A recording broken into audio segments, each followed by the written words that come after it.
नमस्कार, स्वागत एक बार फिर आपका EN हिंदी पर। आज है 3 सितंबर 2021 और हिमाचल प्रदेश की आज की सबसे बड़ी खबरें हम आपके लिए लेकर आए हैं। जैसा कि आप जानते हैं, कल हिमाचल प्रदेश कैबिनेट बैठक होने वाली है। क्या बड़े फैसले इस पर सरकार ले सकती है, इस पर हम आपको जानकारी देने वाले हैं। जैसे कोविड-19 बंदिशों को लेकर सरकार बड़ा फैसला ले सकती है। साथ में ही पीस मिल कर्मचारियों के संबंध में इस पर चर्चा हो सकती है।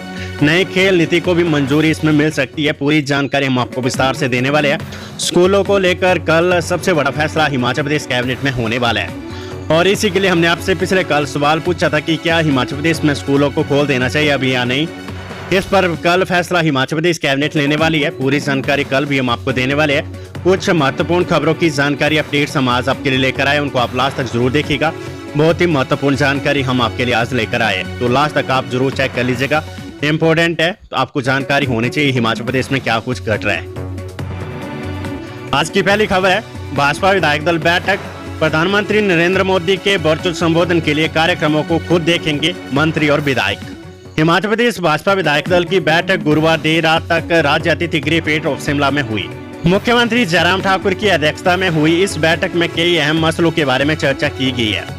इसमें सभी मंत्रियों, विधायकों और वर्ष 2017 के विधानसभा चुनाव के प्रत्याशियों को बुलाया गया।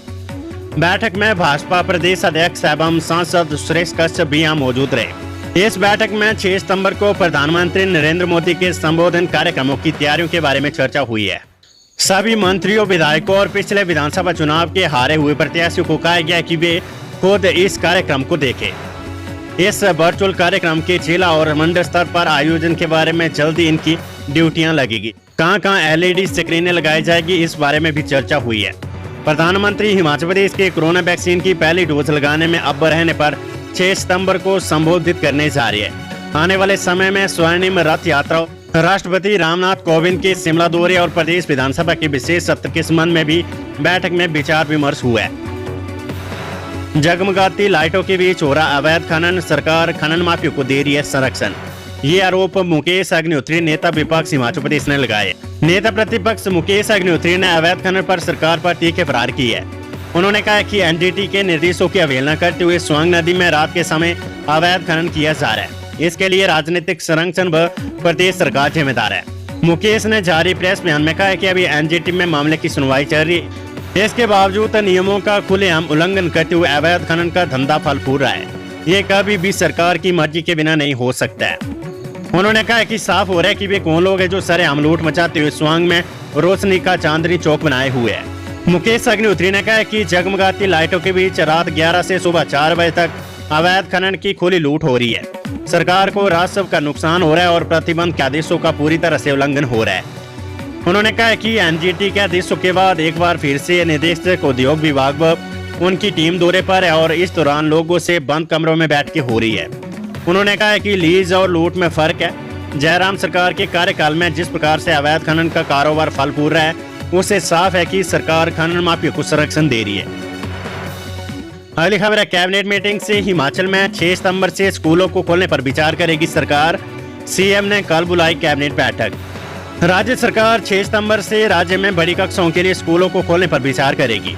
मुख्यमंत्री जयराम ठाकुर की अध्यक्षता में इस विषय को लेकर 4 सितंबर को मंत्रिमंडल की बैठक में विस्तार से चर्चा होगी।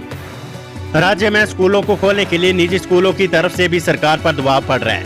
निजी स्कूलों का मत है कि कक्षाएं न लगने से शैक्षणिक कार्य में व्यवधान आ रहा है। हालांकि मंत्रिमंडल बैठक में सबसे पहले राज्य में कोविड-19 स्थिति की समीक्षा की जाएगी और उसके बाद ही कोई अंतिम निर्णय लिया जाएगा। राज्य में इस समय सरकार स्कूलों को खोलने से इसलिए पीछे हट रही है क्योंकि अब तक 18 साल से नीचे आयु वर्ग के बच्चों को वैक्सीन उपलब्ध नहीं है। ऐसे में कोरोना की तीसरी लहर के संभावित खतरे को देखते हुए सरकार अभी कोई खतरा मोल लेना नहीं चाहती है। बैठक में कोविड-19 को लेकर लगी बंदिशों को हटाने या नहीं हटाए जाने पर निर्णय लिया जाएगा। मौजूदा समय में राज्य में बाहरी लोगों को RT-PCR की 72 घंटे की रिपोर्ट, रैपिड की 24 घंटे की रिपोर्ट या कोविड-19 वैक्सीन की 2 डोज का प्रमाण पत्र दिखाए जाने पर ही प्रवेश मिल रहा है। इसी तरह प्रदेश में प्रवेश के लिए पंजीकरण करवाने की शर्त भी लगी है। बैठक में कोविड-19 की संभावित तीसरी लहर से प्रभावी तरीके से निपटने की तैयारी को लेकर भी प्रस्तुति दिए जाने की संभावना है। इसके अलावा प्रधानमंत्री नरेंद्र मोदी के 6 सितंबर को वर्चुअल संवाद को लेकर की गई तैयारियों की समीक्षा की जाएगी। बैठक में 1933 पीस मिल कर्मचारियों के अनुबंध संबंधी मामले पर भी चर्चा हो सकती है। इस विषय पर मंत्रिमंडल की पिछली बैठक में चर्चा नहीं हो पाई थी। मुख्यमंत्री जयराम ठाकुर की तरफ से की गई घोषणाओं पर भी बैठक में मोहर लगने तथा विभिन्न विभागों में खाली पड़े पदों को भरने और सृजित करने का निर्णय लिया जा सकता है। प्रदेश में निवेश को जमीन पर उतारने के उद्देश्य से उद्योग नीति में संशोधन हो सकता है। इसके अलावा खनन नीति में भी संशोधन किया जा सकता है। उद्योग विभाग की तरफ से इससे संबंधित प्रस्ताव बैठक में चर्चा के लिए लाए जाने की संभावना है। मंत्रिमंडल की बैठक में नई खेल नीति को मंजूरी मिल सकती है। सूत्रों के अनुसार खेल विभाग की तरफ से नई खेल नीति के ड्राफ्ट को अंतिम रूप दे दिया गया है, जिस पर बैठक में मोहर लग सकती है। मुख्यमंत्री जयराम ठाकुर ने रामपुर के पट बंगला में किए 21 योजनाओं के शिलान्यास व उद्घाटन। हिमाचल के मुख्यमंत्री जयराम ठाकुर ने वीरवार को रामपुर के पट बंगला मैदान में 21 योजनाओं के शिलान्यास व उद्घाटन किए। इस दौरान उन्होंने जनसभाएं भी सुनी। उन्होंने कहा कि हिमाचल की वर्तमान सरकार को कोरोना के कारण काम करने का ज्यादा वक्त नहीं मिला है, फिर भी सरकार ने दूर दराज ग्रामीण गरीब की पीड़ा को समझते हुए उनकी पीड़ा को दूर करने का प्रयास किया है। उन्होंने इस दौरान लोगों से आने वाले लोकसभा उपचुनाव में समर्थन की अपील भी की और कहा कि पिछले लोकसभा चुनाव में भी रामपुर के लोगों ने साथ दिया था। उन्होंने कहा कि वे राजनीति से ऊपर उठकर हर समय हर क्षेत्र में लोगों के साथ खड़े हैं। इस दौरान पंचायती राज एवं पशुपालन मंत्री वीरेंद्र कंवर ने बताया कि रामपुर के समीप मिल्क प्रोसेसिंग यूनिट की क्षमता पहले 20,000 लीटर थी, जो अब 50,000 लीटर कर दी गई है। इस पर 16 करोड़ 32 लाख रुपए खर्च किए गए हैं। मुख्यमंत्री ने इस यूनिट का भी पटवांगला मंच से उद्घाटन किया। मुख्यमंत्री जयराम ठाकुर ने बताया कि 21 योजनाएं एक ही दिन में एक ही स्थान पर एक साथ समर्पित की है। हर क्षेत्र में विकास हो रहा है, कोई ये नहीं कह सकता कि भेदभाव हो रहा है, चाहे वे कांग्रेस हो या भाजपा के विधायक, हर क्षेत्र का विकास हो रहा है। उन्होंने जिले के गठन को लेकर बताया कि अब ये दौर नहीं आया है। सेब के गिरते दामों पर चिंता व्यक्त करते उन्होंने कहा कि प्राकृतिक परिस्थितियां ऐसी रही कि ओलावृष्टि और बेमौसमी बर्फबारी से सेब का साइज नहीं बना और सेब को नुकसान हुआ है, लेकिन आज भी अच्छे सेब के अच्छे दाम मिल रहे हैं। हिमाचल में एक और कोरोना संक्रमित की मौत, 198 लोगों की रिपोर्ट पॉजिटिव, मृत्यु दर 1.70% पहुंची। हिमाचल प्रदेश में गुरुवार को एक और कोरोना पॉजिटिव मरीज की मौत हो गई है। कांगड़ा जिले में 17 वर्षीय संक्रमित बुजुर्ग ने दम तोड़ा। उत्तर प्रदेश में कोरोना के 198 नए मामले आए हैं। प्रदेश में कोरोना मृतकों का आंकड़ा 3,588 पहुंच गया है। वहीं अब तक कोरोना के 2,14,004 मामले आ चुके हैं। इनमें से 2,08,609 ठीक हो चुके हैं। कोरोना सक्रिय मामले 1,788 पहुंच गए हैं। इनमें बिलासपुर जिले में 122, चंबा 129, हमीरपुर 252, कांगड़ा 354, किन्नौर 31, कुल्लू 92, लाहौल स्पीति 31, मंडी 370, शिमला 263, सिरमौर 17, सोलन 74 और ऊना में 53 सक्रिय मामले हैं। बीते 24 घंटों के दौरान 200 मरीज ठीक हुए और कोरोना की जांच के लिए 11,035 लोगों के सैंपल लिए गए। प्रदेश में भले ही कोरोना के मामलों में कमी आ रही है, लेकिन मौत पर अंकुश नहीं लग पा रहा है। प्रतिदिन प्रदेश में 3 से 6 कोरोना पॉजिटिव मरीजों की मौत हो रही है। अगस्त 2021 से लेकर अब तक प्रदेश में करीब 50 लोगों की मौत हुई है। प्रदेश में मृत्यु दर 1.68 से बढ़कर 1.70% हो गई है। मौत के आंकड़ों में इजाफा होने से वायरस फिर से विकराल रूप धारण करने लगा है। स्वास्थ्य विभाग ने इसके लिए फिर से अलर्ट किया है। और अब आज की वेदर अपडेट। 8 सितंबर तक खराब रहेगा मौसम, 3 जिलों में बाढ़ का अलर्ट, चोटियों पर गिरे बर्फ के फाहे। हिमाचल प्रदेश में 8 सितंबर तक बारिश का दौर जारी रहने का पूर्वानुमान है। मौसम विज्ञान केंद्र शिमला के अनुसार प्रदेश के मैदानी और मध्य पर्वतीय भागों में 8 सितंबर तक मौसम खराब बने रहने के आसार है। वहीं प्रदेश के 3 जिलों शिमला, कुल्लू और किन्नौर में शुक्रवार सुबह 11:30 बजे तक बाढ़ का अलर्ट जारी किया गया है। गुरुवार को प्रदेश के अधिकांश क्षेत्रों में मौसम साफ रहा। उधर जिला कुल्लू और लाहौल स्पीति में गुरुवार को मौसम खराब रहा। आसमान में दिन भर बादल छाए रहे और मनाली सहित ऊंची चोटियों में बारिश हुई है, जबकि रोहतांग दर्रा के साथ बारालाचा, मकबरे, सिकवरे, हनुमान टिब्बा, पीन पार्वती तथा कुंजम दर्रा में बर्फ के फाहे गिरने से तापमान में गिरावट आई है। मौसम के बिगड़े मिजाज से जिले के बागवानों की चिंता बढ़ गई है। जिले में अभी 40% सेब की फसल बगीचों में है, लेकिन अच्छे दाम नहीं मिलने से कई बागवानों ने उड़ान रोक दी है। हाल खबर है, हिमाचल प्रदेश यूनिवर्सिटी से पीजी कोर्स की काउंसलिंग का शेड्यूल जारी। 14 सितंबर से एमए एजुकेशन की परीक्षाएं। हिमाचल विश्वविद्यालय विश्वविद्यालय ने पीजी डिग्री कोर्स के लिए प्रवेश परीक्षाओं के परिणाम आने के बाद काउंसलिंग का शेड्यूल जारी कर दिया है। विश्वविद्यालय 30 सितंबर तक प्रवेश की प्रक्रिया पूरी कर 1 अक्टूबर से पीजी की कक्षाएं शुरू करना चाहता है। जारी अधिसूचना के मुताबिक पीजी कोर्स की काउंसलिंग 13 सितंबर से शुरू होगी। 13 से 15 सितंबर तक MSc botany, zoology, biotechnology, microbiology, environment science, chemistry, MSc गणित और फिजिक्स की काउंसलिंग होगी। 16 से 18 सितंबर तक एमएससी भूगोल, एमकॉम, MA इंग्लिश, हिंदी, इतिहास, राजनीतिक विज्ञान, लोक प्रशासन, अर्थशास्त्र, परफॉर्मिंग आर्ट्स, MA ग्रामीण विकास, साइकोलॉजी, सोशल वर्क, समाजशास्त्र, शारीरिक शिक्षा, MA संस्कृत, योग, डिफेंस एंड स्ट्रेटेजिक स्टडी की काउंसलिंग प्रक्रिया पूरी होगी।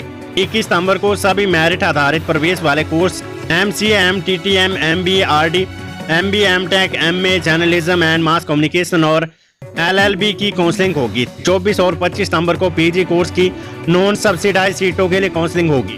कुलपति की मंजूरी के बाद 11 अक्टूबर तक प्रवेश लिया जा सकेगा। 1 अक्टूबर से विस्तालय PG कोर्स की नियमित कक्षाएं शुरू करेगा। MA एजुकेशन दूसरे चौथे सेमेस्टर की परीक्षाएं 16 से। HPU ने MA एजुकेशन के दूसरे और चौथे सेमेस्टर की परीक्षाओं का शेड्यूल जारी किया है। ये परीक्षाएं 14 सितंबर से शुरू होगी। BEd के चौथे सेमेस्टर की परीक्षाएं भी 14 सितंबर से शुरू होगी। शेड्यूल वेबसाइट पर उपलब्ध है। विस्तालय ने BSc नर्सिंग चौथे सेमेस्टर की अनुपूरक परीक्षाओं के फॉर्म भरने की प्रक्रिया शुरू कर दी है। इसे 9 सितंबर तक बिना लेट फीस भरा जा सकेगा। कुलदीप राठौर बोले, शाह ने चाय पकौड़े बेचने को कहा तो महेंद्र क्रेट में सेब बेचने की दे रही है सलाह। हिमाचल प्रदेश कांग्रेस अध्यक्ष कुलदीप सिंह राठौर ने कहा कि बागवानी मंत्री महेंद्र सिंह ठाकुर बागवानी विरोधी है। उन्हें महकमे की समझ नहीं है। मंत्री की ओर से क्रेट में सेब बेचने को लेकर दिया गया बयान उनकी मानसिकता को दर्शाता है। उन्होंने कहा कि ऐसा संभव ही नहीं है कि कोई बागवान सेब की ट्रे लेकर सड़क किनारे बैठकर अपनी फसल बेचे। उन्होंने बागवानी मंत्री को इस बयान के लिए बागवानों से माफी मांगने के लिए कहा है। उन्होंने कहा कि जिस प्रकार से अमित शाह चाय और पकौड़े बेचकर बेरोजगारी दूर करने की बात करते हैं, उसी तर्ज पर अब मंत्री महेंद्र सिंह भी क्रेट में सेब बेचने क्यों कह रहे हैं। राठौर ने कहा कि मंत्री महेंद्र सिंह को इस्तीफा दे देना चाहिए। वीरवार को प्रदेश कांग्रेस मुख्यालय राजीव भवन शिमला में आयोजित प्रेस वार्ता को संबोधित करते हुए राठौर ने अडानी और HPMC पर बागवानों को शोषण करने का आरोप लगाया है। उन्होंने कहा कि अडानी को सरकार ने कोल्ड स्टोरेज के लिए जमीन लीज पर इस अनुबंध के साथ दी थी कि वे बागवानों के हितों की पूरी रक्षा करेंगे। HPMC ने अपने कोल्ड स्टोर निजी हाथों में किराए पर दे दी है। बागवानों को इन कोल्ड स्टोरेज में फसल रखने की व्यवस्था नहीं की गई है। राठौर ने शहरी विकास मंत्री सुरेश भारद्वाज और वन मंत्री राकेश पठान को मर्यादित भाषा का प्रयोग करने की सलाह दी है। उन्होंने कहा कि भारद्वाज ने रोहडू दौरे के दौरान उनके खिलाफ गलत बयानबाजी की है। मंत्री शालीनता की परीक्षा लेने की भूल ना करे।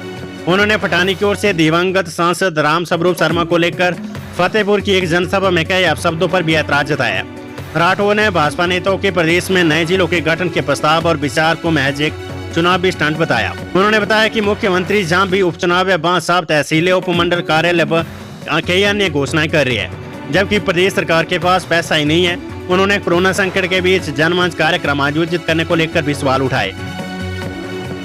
राकेश पठानिया बोले, खेल नीति तैयार, अनुराग ठाकुर से चर्चा के बाद होगी लागू। हिमाचल प्रदेश के युवा सेवाएं एवं खेल मंत्री राकेश पठानिया ने बताया कि प्रदेश की नई खेल नीति बनकर तैयार है।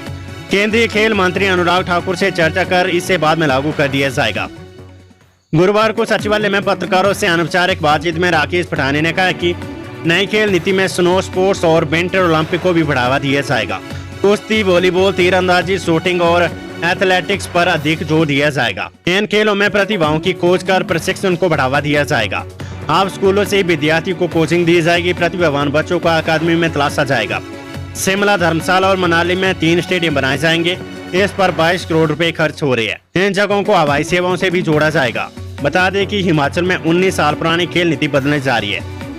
खेल नीति के लागू होने से खेल संघों का राज खत्म हो जाएगा। खिलाड़ियों को खेलने के अलावा उन पर धन वर्षा भी होगी। खिलाड़ियों की डाइट मनी भी बढ़ेगी। पुरस्कारों की राशि में भी बढ़ोतरी होगी। मुख्यमंत्री जयराम ठाकुर बोले, बागवानों को राहत देने का रास्ता तलाश रही है सरकार। सेब के गिरते दामों के बीच बागवानी मंत्री महेंद्र सिंह की अजीबोगरीब क्रेट में सेब बेचने की सलाह पर मुख्यमंत्री जयराम ठाकुर ने कहा है कि उन्होंने अपने हिसाब से हालात और परिस्थितियों को देखते हुए ये बात कही है। उन्होंने कहा कि बागवानों को राहत देने के लिए सरकार रास्ता तलाश रही है। बागवानों को लाभ देने के लिए सरकार सीए स्टोर के निर्माण पर भी बल दे रही है। टीओ की पराला मंडी में सीए स्टोर का शिलान्यास किया गया है। ये अगले सीजन तक बनकर तैयार हो जाएगा और बागवानों को इससे लाभ मिलेगा। मुख्यमंत्री ने सेब की मंडियों में आई गिरावट को लेकर चिंता जताई और कहा है कि सेब के अच्छे माल की मार्केट में अभी भी डिमांड है। ओलावृष्टि और मौसम की मार के चलते सेब की फसल क्वालिटी के कारण दामों में गिरावट आई है, जो कांग्रेस कार्यकाल में आ चुकी है। रामपुर पहुंचे मुख्यमंत्री जयराम ठाकुर ने कहा कि उन्हें मालूम नहीं है कि नए जिले बनाने को लेकर कहां मांग चल रही है। उन्होंने साफ किया है कि सरकार कोई भी ऐसा विचार नहीं कर रही है। कोई इस बारे में नहीं बता सकता और ना ही अभी ऐसा दौर आया है। उन्होंने जब दौर आएगा तो इस बारे में विचार किया जाएगा। हिमाचल 1 IPS और 8 HPS पुलिस अफसरों की नियुक्ति और तबादला जारी। मुख्यमंत्री जयराम ठाकुर से विजिलेंस ब्यूरो के शीर्ष अधिकारियों की बैठक के दूसरे दिन ही ब्यूरो में 4 पुलिस अधिकारियों को नई जिम्मेदारी दी गई है। भाजपा चार्जशीट और अन्य मसलों पर मुख्यमंत्री और ADG विजिलेंस SP सिंह की मंत्रणा के बाद ब्यूरो में ये फेरबदल हुआ है। 1 IPS और 8 HPS अधिकारियों को पुलिस विभाग में नई जिम्मेदारी दी गई है। हिमाचल की कांगड़ा चाय पर विशेष डाक टिकट जारी। हिमाचल प्रदेश की कांगड़ा चाय की महक को डाक विभाग अब देश प्रदेश में लोगों तक ले जाएगा। इसी के चलते डाक विभाग ने गुरुवार को पालमपुर में कांगड़ा चाय का आवरण किया है।